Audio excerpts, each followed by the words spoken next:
jullit yi bokki taalibe bi ñu ngi leen di nuyu te di leen siyaare te di leen xamal ne nan baaxoo def nañ ko muy sëriñ bi ñaar fukki fan ak juróom-ñeent ci weer wu ne dañuy yebal ca jumaa ja ñu yéene fa wax ne nañ séentu weer te lu ci waay xam nga ñëw yëgle ko loolu nag def nañ ko bi ñu ko defee ba génn ci buntu jumaa ji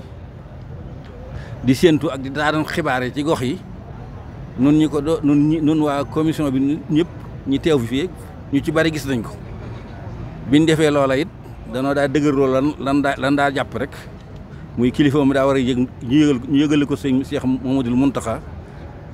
bañ ko yëgalee mu ne kon léegi loolu leer na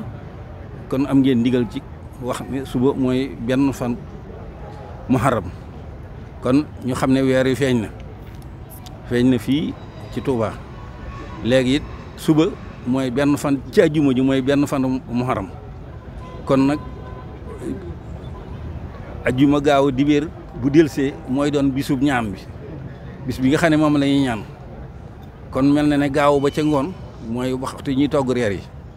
kon ñu xamee ko noonu tey ñaan nag yàlla def fi xéewal ak jàmm ndax at mu yees la yu bari xew na ci nag